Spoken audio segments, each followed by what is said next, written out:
All right, I've got 1 minute past the hour. I want to thank everybody for taking the time out of their busy schedule to spend some time with us today.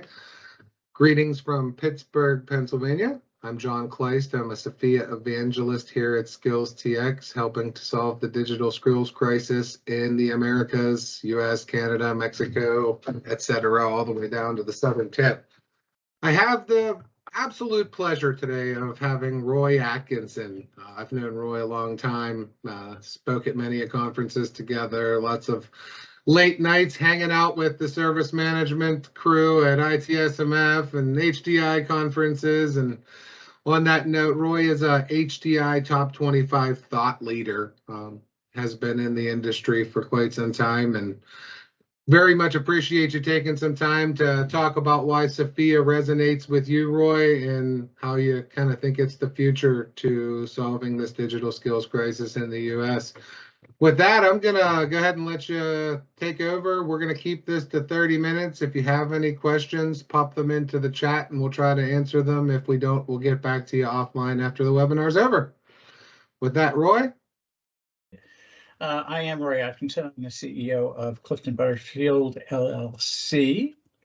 And I am thrilled to be here today to talk about Sofia and experience. And there's a little bit about me. There's contact information there if you'd care to touch base with me after the webinar or at some other point in the future, please feel free. And John, let me know if you're not seeing what I'm displaying at the current time. This is the about slide, correct? You are good to go. All right. Life is good. So we're going to talk up front about the things you're going to take away from this webinar. It's brief. We're going to try to scope it pretty tightly today, so there'll be maybe questions that don't get answered or questions that you'll have as we go through the webinar. So we'll be prepared to let you know what the answers to those are. So first one is a clear definition of employee experience and why it's important. A lot of people are confused about the definition, the distinction between employee engagement, employee experience, etc. And then we'll talk about how a skills framework provides a way to plan and execute employee pathway to learning and growth and why that's important. And perhaps most important, we're going to talk about ways to measure the success of your efforts. Measurement is really, really, really important in everything we do. We get what we measure. I'm sure that you've heard that, and it is certainly true.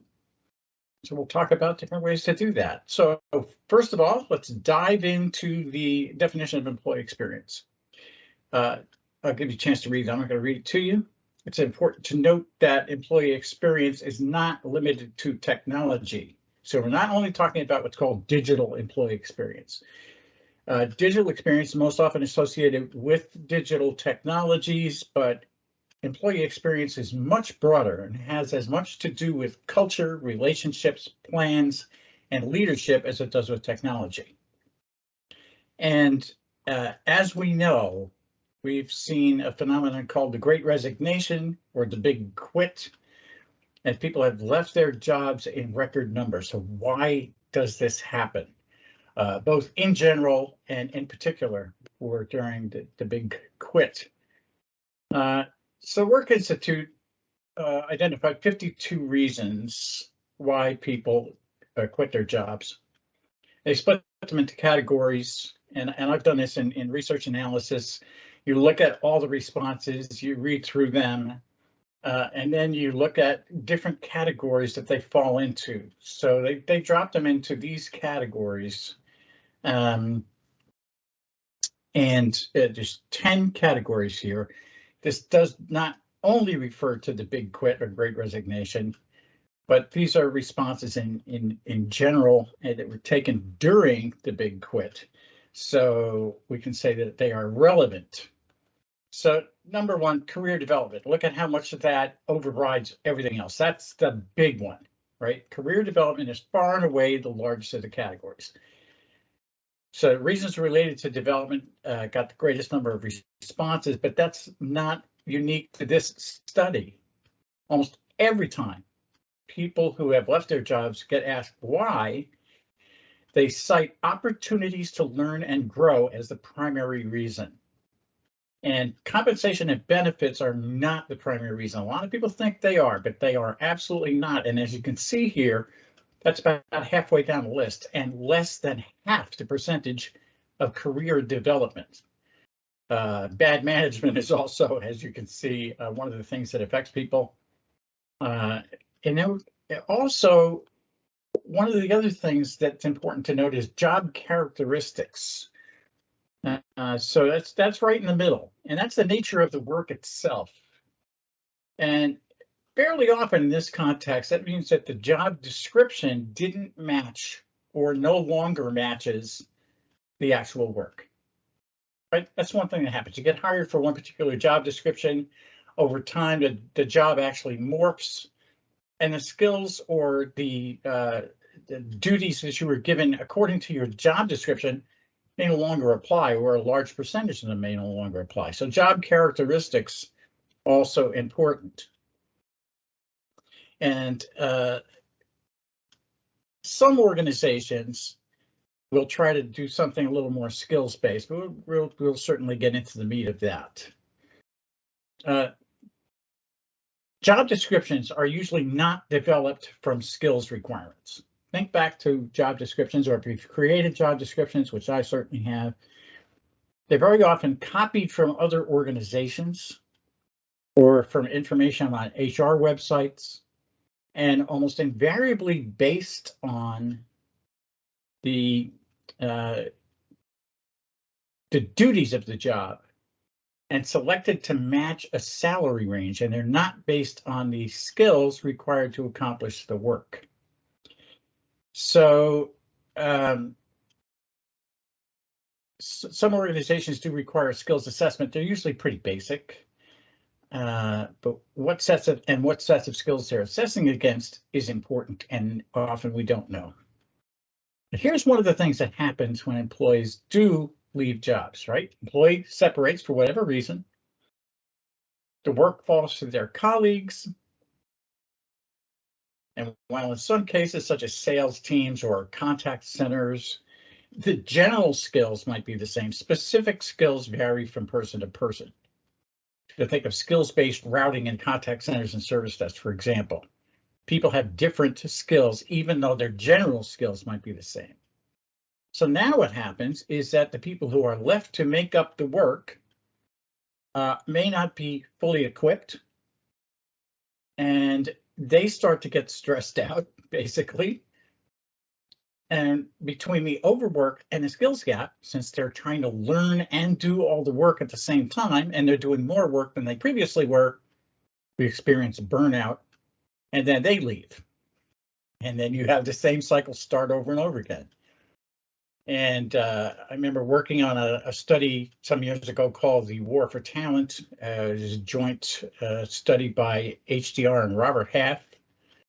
And we talked a lot about this. It was something that turned up in some of the surveying that we did and conversations that we had with industry leaders. And it's still true. I mean, this still happens, right? You've had it happen to you, I'm sure, if you've been in the workforce for any period of time, where somebody leaves and you've got to pick up their work and your work, and you don't know their customer list, you don't know who they talk to, you don't know the specific ins and outs of their job, and you may not have the skills required to do the job properly. But still, you're going to be assessed on your work, right? So let's call that part of the skills gap, and we're going to talk about the skills gap fairly often. So the skills that we have, this is the incomplete Venn diagram. This is the Venn diagram of longing. The skills we have on one side and the skills we need on the other side. Now, obviously, unless HR is looking at things from a skills perspective and not simply a work and salary perspective, which, as we have said, is the most common way, the current skill set and the needed skill set are not well known. So the gap can also be part of a plan for a future state of the organization, such as digital transformation.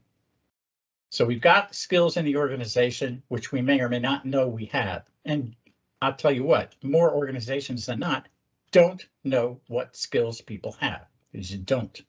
because they have not done a skills inventory.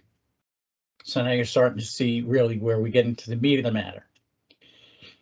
And then looking ahead to the outcomes of a digital transformation, let's say, or any other business transformation or business growth, we're going to need sets of skills, and we may not know what they are either. Fascinating. So start to see the relationship. So how do we bridge the gap? Well, obviously, there's a couple of different ways. One way is to hire a bunch of new people.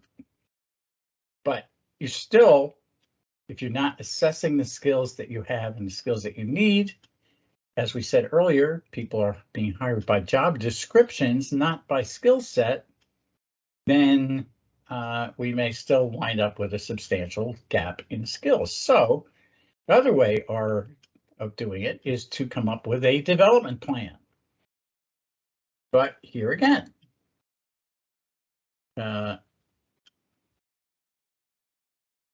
you have to include in the development plan an assessment of the skills you have and an idea of the skills you need. Otherwise, how are you going to plan for the development of the folks that are in the organization? You really can't. So does this all start to sound like maybe this wraps around a set of skills and how to assess them and how to inventory them? Well, guess what? Here's Sofia, version 8, the current version, identifies 7 levels of responsibility, 5 generic attributes, 121 professional skills, and 495 skill level descriptions. If you're not familiar with Sofia, you can certainly look into it online. Contact John, who's running the webinar today, and get hold of the information from Sofia and look into it. It's pretty detailed and awesome. I will tell you right now that I'm going through education about Sofia. I've done some of it. I've been familiar with Sofia for a long time, but I'm really getting into it now more and more and more, and it's becoming increasingly important. I also do work. I'm a fellow of the Institute of Digital Transformation, and this becomes important in digital transformation, which is, after all, business transformation. It's not just technology. It is to do with all of the things that we talked about when I defined employee experience. It has to do with culture. It has to do with leadership. It has to do with technology also. So this Sofia framework allows the organization to get very specific with both the skills inventory and the development plan. Make sense? Both sides of the equation. Both sides of the bridge. Okay. So once you start considering employee experience as part of your equation in your organization, and you consider solving your skills gap by using a framework, how do you measure the outcomes? How do you measure whether you're succeeding in it or not? Well, there are some very specific and obvious metrics, but maybe some you haven't thought about. And I've listed a dozen of them over the next 2 slides here. So let's look at it. Employee satisfaction, it's a no-brainer. And that means if you feel supported, you have the opportunity to acquire new skills. Super important.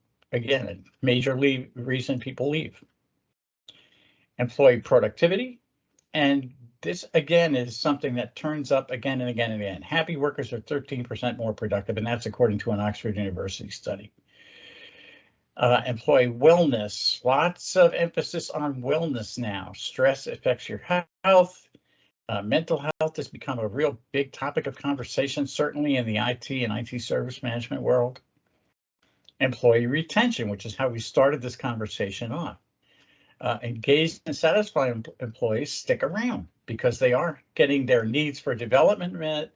They're in a job that fits their skill set, and they're learning. They feel like they're part of the organization, et cetera, et cetera. And I should say a few words about engagement here. It's a lot of organizations pay lip service to the ideas of employee retention, employee happiness, employee satisfaction, employee engagement. You know, free pizza on Friday, right? That's the kind of the stereotypical thing.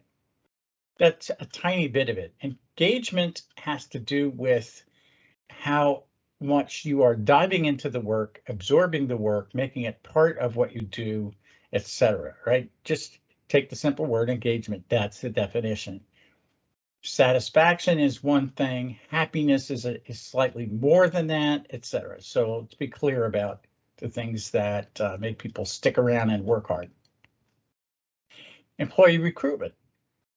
Are your employees referring candidates? That's a real big indicator of how happy they are in their jobs.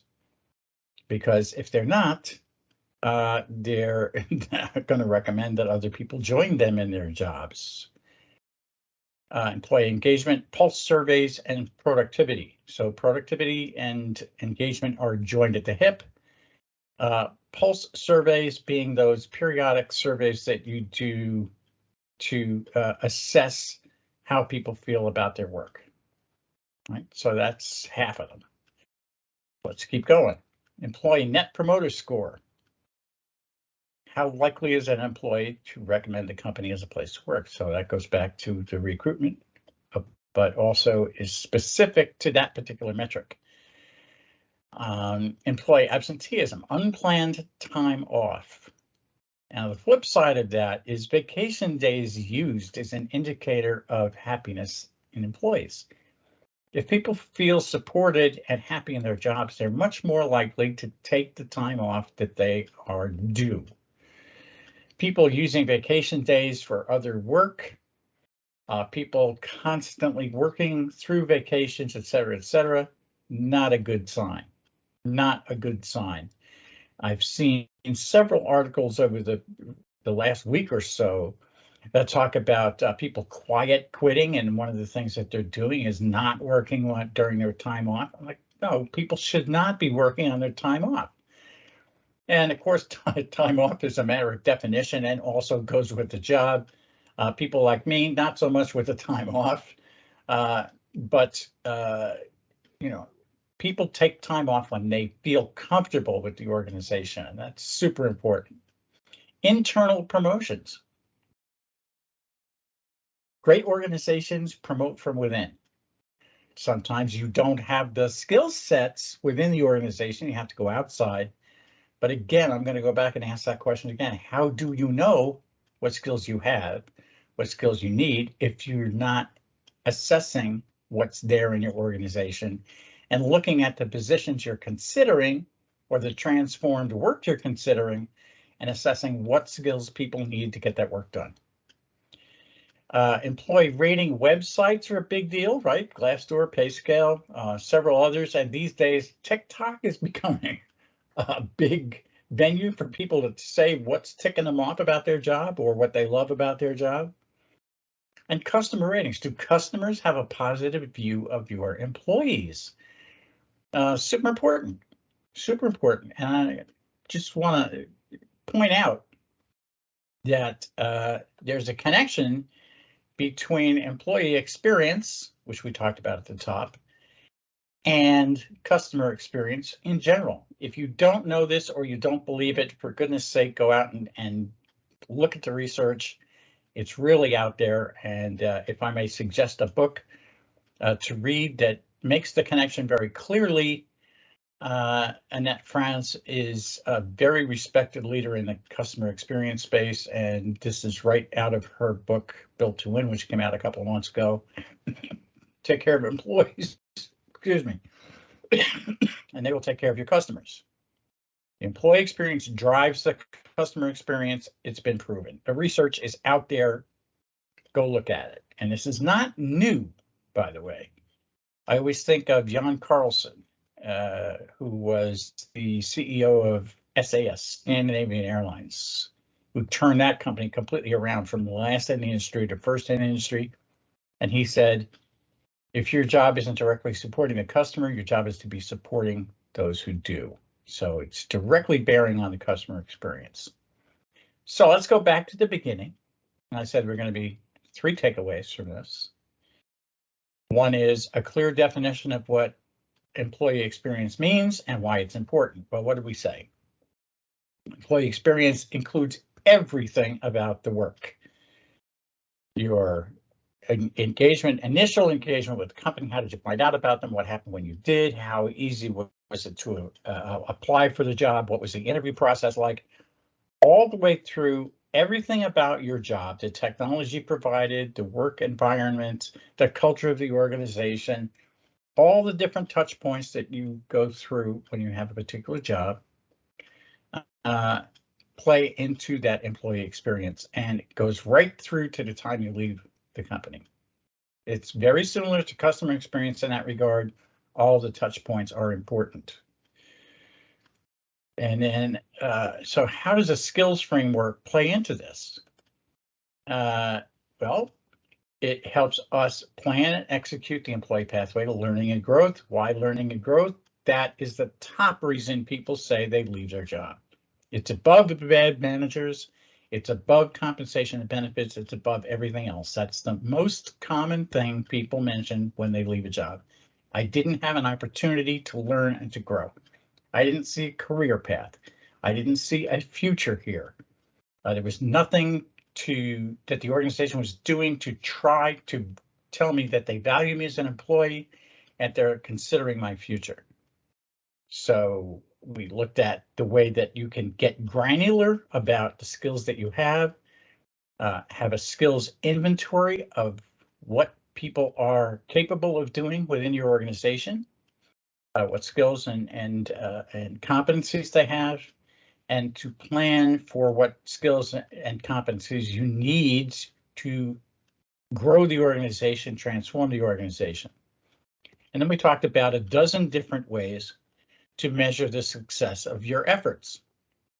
So all these different metrics that go into giving you an overview of what your employees are experiencing on the job and whether or not you're being successful in providing an employee experience that makes people want to stick around, continue to work with the organization, continue to learn and to grow. And that's pretty much wraps up what I have to say. If there's any questions lingering around, I will pass it over to John to fill you in on how you can learn more about Sofia and what's going on there. Thank you so much, Roy. That was really insightful and lays a lot of groundwork to what most organizations are addressing with the digital skills crisis that we're facing right now. Matthew popped in the chat there. If you're seeing my screen now, actually make that a full screen. We have a cartoon series on our website talking about some of the things people deal with in daily life, and I thought that really resonated with what you were talking about. We got pool tables and free drinks and nap pods and all that good stuff. But in this scenario, they do a once-a-year performance review and already have the training scheduled for next year, and very little. One of the things I love about the whole Sofia framework is it shifts that focus from being training and competence development being self-serving to the organization. Hey, I need more .NET developers, so let's send Roy on a .NET training course, to when you start looking at skills and competencies and take the technology specific stuff, the Microsoft, the Cisco, whatever, out of the equation and say it's digital forensics, it's project and portfolio management, it's information assurance. I've spent as long as I've known you, Roy, I've been working in frameworks, and what excited me to come and help, deliver the Sofia message to the Americas was this is one of those things that doesn't tell you what to do. We, especially here in America, we don't like being told what to do, right?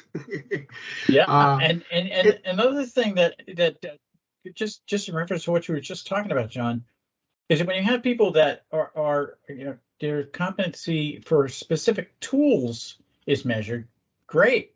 What happens when you change the tool? I talk about that all of the time. I mean, in our world, yeah. Just because you have, you could have 27 ServiceNow certifications at this point, but if the company decides they're going to change software, it doesn't mean they don't have skills and competencies to do incident change, config, CMDB, and all the core things that they've been doing forever. But right now, if you ask them for that skills inventory, they'd print you out a list of the 27 ServiceNow certs that they have, right? So I love how Sofia just provides that common language. I mean, even in lots of enterprises that we talk to, a cybersecurity analyst level 2 in Michigan a lot of times doesn't have the same job roles and responsibility as a cybersecurity analyst level 2 at the same company that's in Florida, right? So, I mean, I'm working with a large federal agency here in the United States where they have zero ability to share resources across the 19 different sites that there are in this agency. They can't share resources for upcoming projects or anything because even at the job description level, they're the same job role in their HR system or job description in the HR system, but they don't do anything that are even remote. One's doing digital forensic stuff and the other's doing cybersecurity preparedness and awareness, right? But they have the same job title. So we're running out of time. I'm going to pop up on here a great resource that we at SkillsTX offer, which is a digital skills management maturity quick assessment. It takes 10 or 15 minutes. It'll help give you some advice as to where you are on this 1 to 5 scale on how mature your organization is today.